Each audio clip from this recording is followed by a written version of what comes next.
Camera down. The idea is, that we're just literally trying to kind of interview people who were in the kind of rock music in the 60s, which is where we're concentrating on.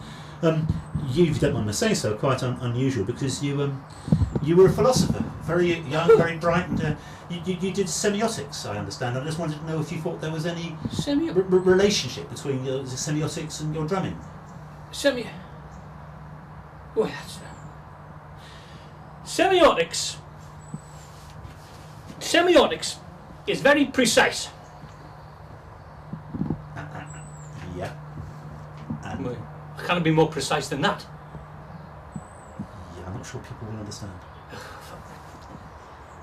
Semiotics is the study of signification, signs and symbols.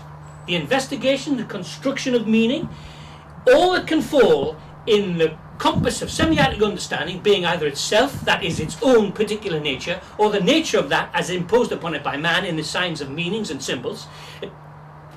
Well, I'm not going to. If you're going to doze off, I'm not going to continue. I wasn't dozing off. Look, man, you don't look and understand me. Nobody has understood me. I'm one of a kind. That's all you need to know. Now, just turn the camera off and piss off back from where you came. Yeah, but I mean, surely, when in the early days when you were you set out in Sunderland, you had your band, the Alan Brown's Roker Park Electric Experience. Oh, I named after the football manager, Alan Brown. Great, genius, bloody genius. And your first song, your first hit. Len Ashurst, Lenny the fucking Lion, brilliant. Len Ashurst, fucking football, magic in his boots. So magic in his boots.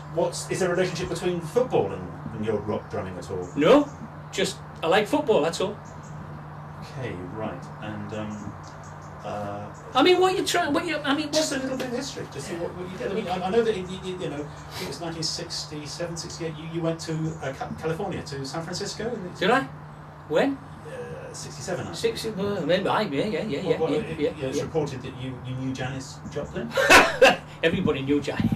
Come on, man. Everybody knew Janis Joplin. When you say knew, I mean, I understand that. In fact, you had an affair with. Well, look. I mean, let's not say that let's not be rude about this. Okay, let's just next.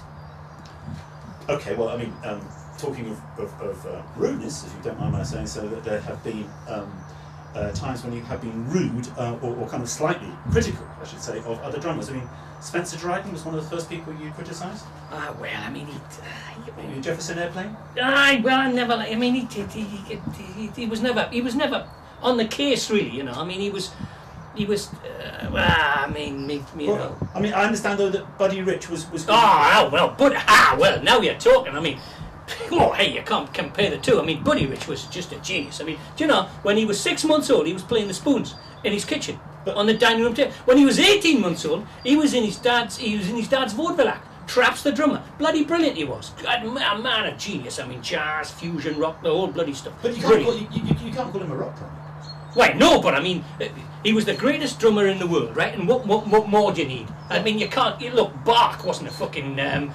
Bach wasn't Rick Wakeman, was he? But he was an influence on music. More than said for Rick Wakeman, I mean. Bloody Rick Wakeman, Jesus. Well, perhaps we can come back to that in a minute. But I'll tell you about Rick Wakeman.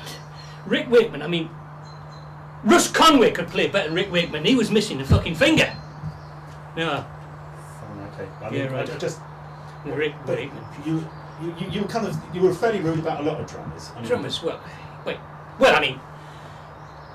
You've got to hit. I mean, drummers. I mean, John Bonham, he was all right, but he just hit the drums hard, I mean, Keith Moon was a genius, but I mean, he was destined to. But you knew him well, and I knew Keith Moon. Keith was great. I mean, he was great fun. All the swimming pools and the jokes and the television sets and the noise and the drugs and the pity about all that. But I mean, he was just destined. He was just destined not to kind of make it really. But he's a proper drummer. I mean, not like someone like Kenny Jones. Kenny Jones, fucking Tory. I mean, he's Polo Club. What's that got to do with drumming? Polo and Tories and voting. And he wrote a single, about Gordon Brown called Mr. Brown. I mean, really, Well, Tory. I'm surprised. You've obviously stayed a bit in touch. I mean, and I know that your second band, Balrog, and your hit album, Songs from Inside Mariah, I think it was called. Songs of... Oh, God. 1971.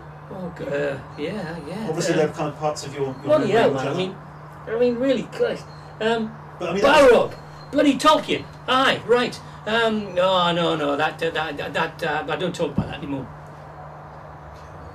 well, you also, this was the beginning of folk rock, though, and you know, you've been slightly rude about one folk rock pianist, but what about Genesis and people like that, and drummer with Genesis, Phil? Oh, something in the thinks he's a vocalist. I don't know. No. I mean, you know, drummers are drummers, right? Right. Singer. I mean, you know, Phil Collins. Well, you know, something in the air. Yeah, no. Well, He's not a drummer. Well, I understand that you and Nigel Planthorne had. Oh, Nigel. No, Nigel. I used to. That's right. Right, Nigel. Yeah, back at Rooker and back in Balrog. Back in Balrog time. Yeah. 1960 or something or other. Right. Yeah. 71. 71. Right. And he wanted to get a keyboard player in to kind of reinforce the rhythm section. Oh, yeah. And I understand you spoke to two particular. Well, the aforementioned Rick Wakeman, who couldn't play better than Russ Conley, and of course that Mars Bandit Elton John. So, did you not want to? Why him? I wouldn't have him on stage with me. God, man, Christ, no! For God's sake, please.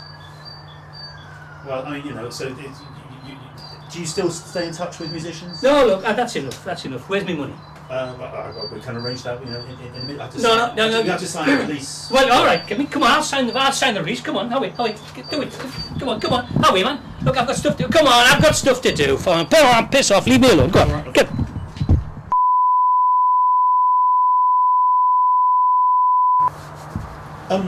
Just before we, we finish, I mean, I understand that you found it quite hard, if you don't mind my saying so, to kind of break the self-destructive habits that you've got. You know, your such as drinking, and you know the evidence. No, come on, that's enough. Piss off. Come on, I'm not having any more fucking wanker. Go on, piss off. Go on, get out of here. Go on, go on.